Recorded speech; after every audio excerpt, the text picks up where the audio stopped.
Hi guys, this is anchor Komal और मैं आप सभी का हमारे नए एपिसोड में बहुत बहुत स्वागत कर रही हूँ। फिलहाल नयन तारा में हम सबको पता है कि नयन जो है वो काफी ज्यादा सब कुछ फेस कर रही है। शाओली के आने की वजह से नयन को जो है वो काफी सारे दिक्कतें जो है वो आ रही है। सुरजू और नयन के बीच में कुछ गलतफहमी भी हो रही है। तो यहाँ पर शाओली जो है वो एक मौका नहीं छोड़ रही है नयन और सुरजू को अलग करने के लिए।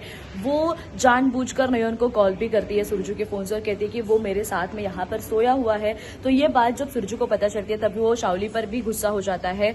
तो शाओली को जब घर लेकर आने की बात होती है तो नयन सुरजू ने जो है वो नयन को कहा था कि वो उसका वचन जरूर निभाएगा, लेकिन शाओली की वजह से नयन जो है वो भी कहती है कि ठीक है, अगर शाओली यहाँ पे घर पे रहेगी तो मैं उसका जो पर्दाफाश है वो सबके सामने मैं कर सकती हूँ।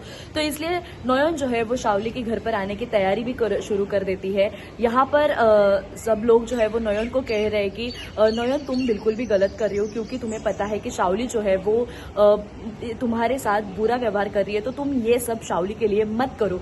लेकिन अब नयन जो है वो खुशी से शाओली जब घर पर लौटती है, सुरजू जब शाओली को लेकर लौटता है तब खुशी से उसका स्वागत भी कर लेती है। और शाओली जो है वो कहती है कि मैं तो वहां ऊपर सुरजू के कमरे में रहूंगी।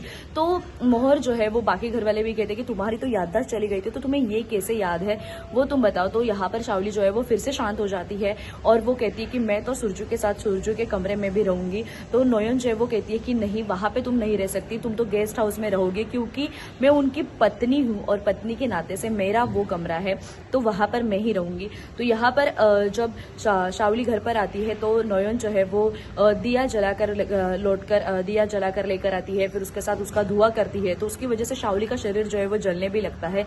और फिर नयन जो है वो शाओली को लेकर देवघर में जाने की कोशिश करती है। तभी वहां पर भी शाओली को पता चलता है कि अगर वो वहां पर जाएगी तो कुछ ना कुछ उसे हो जाएगा, उसके शरीर को कुछ ना कुछ हो जाएगा। तो फिर शाओली जो है उसका इमोशंस और सब बातों पर जो है वो कंट्रोल करने की कोशिश करती है। तो हम आगे देखते रहेंगे कि क्या नयन जो है वो शाओली का असली रूप जो है वो सबके सामने लाएगी या नहीं, ये सब आगे देखते रहेंगे। लेकिन तब तक स्टे ट्यून्ड।